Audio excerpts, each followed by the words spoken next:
دا یو داسې جالبه کیسه ده د یوې ښځې چې عاشقانه لیدنې ته ځي مګر ګواښونکي پیغامونه ترلاسه کوي چې یا تاسو هغه څه کوئ چې زه یې تاسو ته وایم یا زه ستا زوی وژنم. دا فلم د وایلټ په نوم د یوې ښځې سره پیل کیږي چې ټوله بدن یې په وینو باندې وي او ټپي پر مځکه پرته وي. هغه هڅه کوي چې حرکت وکړي مګر ناګهان د هغې میړه بلیک راځي او هغه په وحشي توګه فلغته وهي. بلیک هغې ته توفک په نشه کوي مګر بیا وایلټ ته توفک ورکوي او ورته وایي چې ډز وکړه. یو څو کاله وروسته وینو چې وایلټ ښه ژوند لري او د معالج په توګه د هغو میرمنو سره مرسته کوي چې د کورني تاوتریخوالي لاندې زیانمن شوي. وایلټ د هنري په نوم د یو سړي پیغام ترلاسه کوي چې غوښتل یې عاشقانه لیدنې ته ورسره ولاړ شي. همدې وخت کې یو سړی د برق کنترول لوستلو ته راځي او وایلټ دې ته پام نه کوي او هغه ته د ننوتلو اجازه ورکوي. له هغې وروسته د وایلټ خور جین کور ته راځي چې د توبې ساتنه وکړي ترڅو وایلټ خپل لیدنې ته رسیدګي وکړي. د ښکلو جامو اغوستو وروسته وایلټ خپلې خور ته یادونه کوي چې توبې باید پر 8 بجې باندې ویده کړي او زه به پر تاسو باندې د کمرې د لارې پام کوم. وایلټ ډېر ژر یو ښکلي رستورانت ته ورسیږي. هغه لیفت ته ننوځي او ګوري چې هنري پیغام لیږلی چې هغه به 10 دقیقې ناوخته رستورانت ته رسیږي او له هغې څخه غواړي چې په دهلیز کې انتظار وکړي. نو وایلټ دهلیز ته راځي او د کارا په نوم د رستورانت د کارکوونکي سره ګوري. هغه د چشاک غوښتنه کوي او اعتراف کوي چې هغه استرس لري ځکه چې دا د دې لومړی ځل دی چې د هغه سړي سره لیدنه کوي. خو څو دقیقې وروسته د ریچارډ په نوم یو سپین ږیری سړی په ناڅاپه ډول هغې ته نږدې کېږي او وایلټ په غلطۍ کې د بل کس پر ځای اشتباه نیسي. کله چې وایلټ تشریح ورکړي چې هغه کس نه دی چې هغه یې په لټه کې دی سړی په شرم سره بخښنه غواړي او هغه وایي چې د یو چا سره لیدنه لري چې تر اوسه یې لیدلې نه ده. بیا دواړه یو بل ته د ښه لیدنې آرزو کوي مګر د فیل په نوم یو سړی د دې منځ ته راسي او هڅه کوي چې د وایلټ سره خبرې وکړي مګر کارا ژر تر ژره وایي چې وایلټ دلته د خپل مینې لیدنې ته راغلی ده او سړی د هغه ځای نه ولاړ سي. کارا د وایلټ څخه بخښنه وغواړي او ورته وایي دا سړی نوی فیان وژغونکی دی او غواړي د ټولو سره خبرې وکړي. په دې شیبه کې دینا هغه ښځه چې د ریچارډ سره یې ملګرتیا کوله راځي او دوی خپل میز ته ځي. له هغې وروسته وایلټ خپلې خور ته میسیج کوي. کله چې هغه ناڅاپه ګوري چې یو چا هغې ته میسیج لیږلی دی بیا هغه ګوري چې څو خلک په تلیفونو کې خبرې کوي. هغه حیرانه پاته ده چې دا چا هغې ته لیږلی. همدې وخت کې هنري بالاخره راسي. هغه وایلټ ته وایي ته ډېره ښایسته ښکاري او دوی دواړه ولاړ سي خپل میز ته. هنري یو عکس اخیستونکی دی او هغه د کیف راوړلو دپاره بخښنه غواړي ځکه چې هغه نشي کولی خپله کیمره په موټر کې پرېږدي. هنري بیا د هاکي یو کوچنی توپ راوباسي او وایي چې دا د توبې لپاره دی او وایلټ واقعا متاثره کېږي او له هغه څخه مننه کوي. ناګهان وایلټ ته یو میسیج راسي چې وایلټ څخه غوښتنه کوي چې میسیج د پامه ونه غورځوي. وایلټ هنري ته میسیج ښکاره کړي او دوی دواړه رستورانت کې ګوري ترڅو وګوري چې دا څوک کېدلی شي. دوی د ماشومانو یوه ډله وویني چې د فارغت د مراسمو څخه راغلي دي او فکر کوي چې دوی میسیج کوي. لږ وروسته وایلټ یو بل میسیج ترلاسه کوي چې د هغې څخه غوښتنه کوي د خپل کور امنیتي کمرې وګوري. وایلټ په کمرې کې ګوري چې توبې او جن په خونه کې ویده دي خو یو سړی په دهلیز کې د کمرې مخ ته ولاړ دی او توپنچه یې په لاس کې وي. کله چې دا پیښه وویني د بدن وینه یې یخه شي. هنري د هغې څخه پوښتنه کوي چې څه پیښه شوې مګر یو بل میسیج ترلاسه کوي چې هغې ته وایي چپ سه او هېڅ ونه وایه. وایلټ ډېره ویره لري او هنري ته وایي زه تشناب ته ځم. هغه هڅه کوي پولیسو ته زنګ ووهي مګر یو بل میسیج ترلاسه کوي چې د هغې تلیفون عکسه وي او دوی هر څه ویني او که هغه د رستورانت څخه ووځي نو زوی به یې مړ سي. وایلټ چې ډېره ویرېدلې ده دا تشناب ګوري هغه د سینک لاندې یو فوټ شنود پیدا کوي او حیرانه کېږي. وایلټ بېرته خپل میز ته راځي. کله چې هنري د هغې په اندېښنه پوه شي مګر وایلټ وایي چې دا ځکه چې هغه او توبې هېڅکله د یو بل نه نه دي جلا سوي. همدې وخت کې وایلټ د میز تر څنګ یو سولیدونکې وسیله وویني او پوه شي چې هغه سړی د دوی خبرې اوري. وایلټ هنري ته وایي چې هغه د ولاړ ځای څخه ویره لري او ورته وایي چې دوی یو بل میز ته ولاړ سي. هنري پرته له کومې خبرې موافقت کوي او د هغه ځای کارکوونکی چې نوم یې مت دی ورته غږ کړي مګر په همدې شیبه کې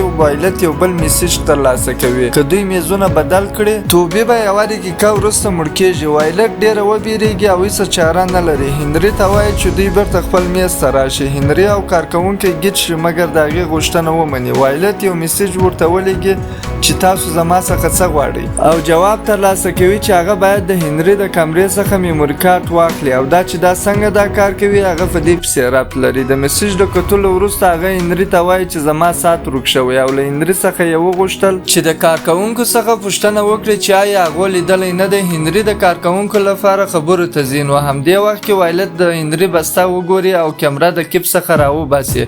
هغه په کمره کې ګوري چې د ښاروال ځینې عکسونه او د مشکوکو خلکو عکسونه دي چې فساد کوي. هغه د کمرې څخه میموري کارت راوباسي او پر خپلې چوکۍ کښیني. کله چې هنري بیرته راشي هغه وایي چې کارکوونکو ساعت لیدلی نه دی. همدې وخت کې د هغه هک شوي اپلیکیشن څخه یو بل میسیج راسي.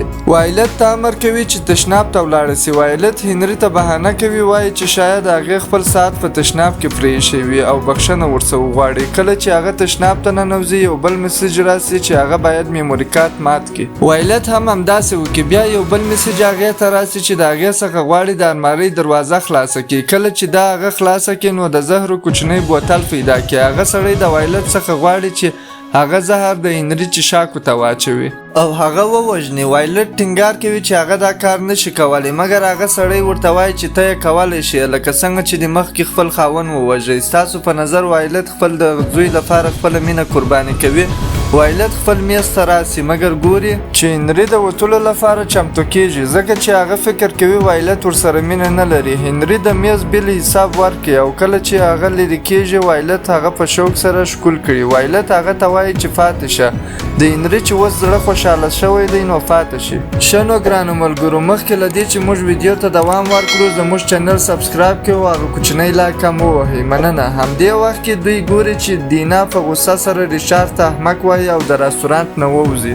هنري او وایلت بیرته خپل چوکیو ته ځي. کله چې ناګهان وایلت ته یو میسیج راسي او هغې ته وایي چې ژر تر ژره هنري مړ کړه. همدې وخت کې مرد د ډوډۍ راوړلو لپاره راځي او پیانو والا هم سندره پیل کوي. وایلت یو نظر ترلاسه کوي او وایي چې هغه غواړي پیانو غږونکي ته پیسې ورکړي. هغه پر $10 باندې ولیکي چې کومک ته اړتیا لري او خپل د کور ادرس هم ولیکي. وایلت بیا له هنري څخه د هغه د دندې په اړه پوښتنه کوي او هنري جواب ورکوي چې هغه 15 کاله کېږي د ښاروال لپاره د عکس اخیستونکي په توګه کار کوي. همدې وخت کې مت هغه پیسې پیانو غږونکي ته ورکړي. هغه چې کله پیسې وویني نو ډېر وویریږي. بیا هغه هڅه کوي کوم چا ته زنګ ووهي.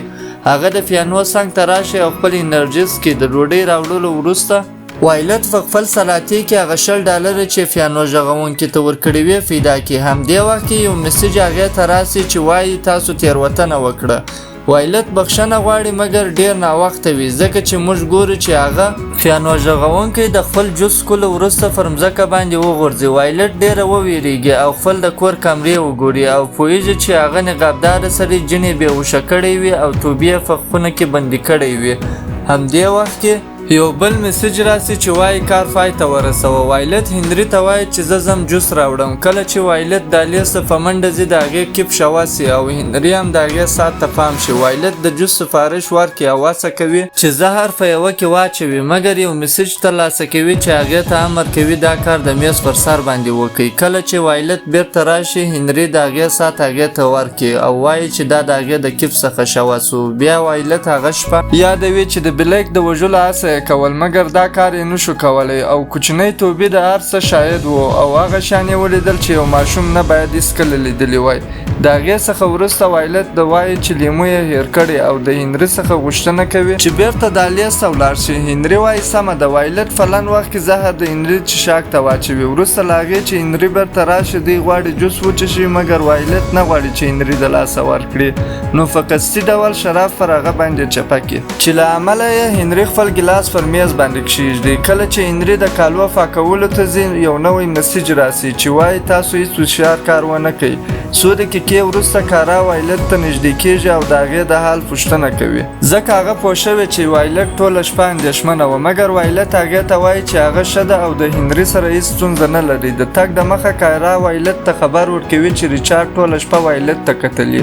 وایلت په غوسه د ریچارډ خواته ورځي او 2 ګیلاسه جوس ورسره دي چې په یوه کې زهر زهر دی. وایلت وایي چې هغه ډیره خفه ده چې دینا هغه یوازې پرېښوی او هغه ته جوس ورکوي. ریچارډ د جوس انکار کوي خو وایلت ته په نوم غږ کوي. وایلت هیڅکله خپل نوم ریچارډ ته نه و ویلی. هغه ډیره حیرانه شي. ریچارډ هم پوه شي چې رسوا شو. وایلت مجبوروي چې کښیني. هغه ورته وایي چې د ښاروال د خوا د هنري د وژلو لپاره کارمند شوی و ترڅو هنري د دوی د فساد معلومات FBI ته ورنه کړي.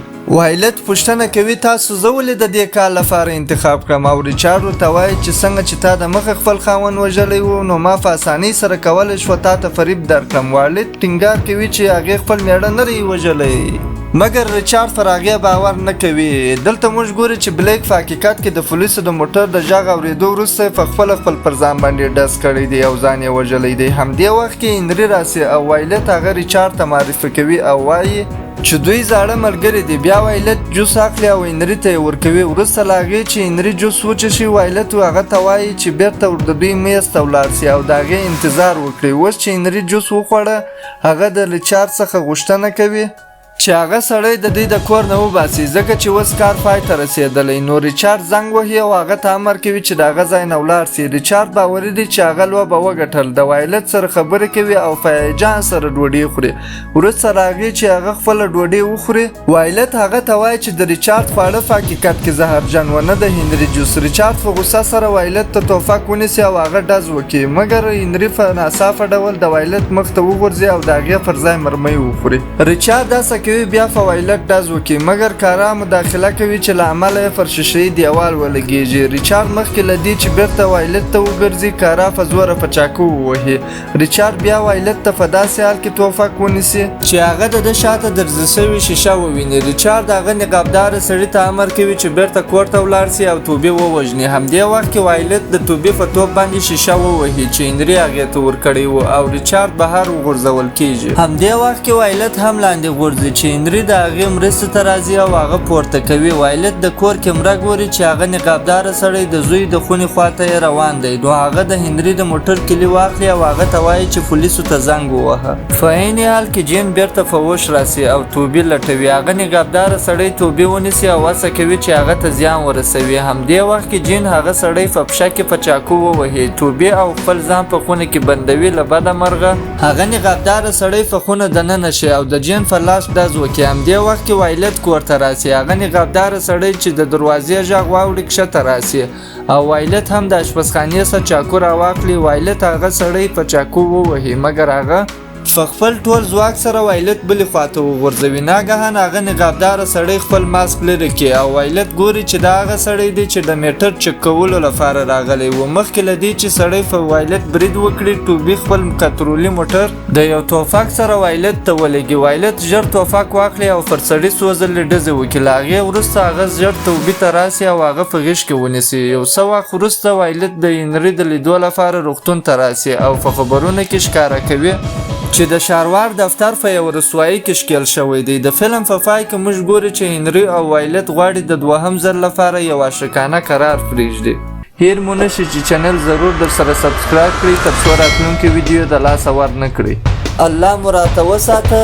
د خدای په امان.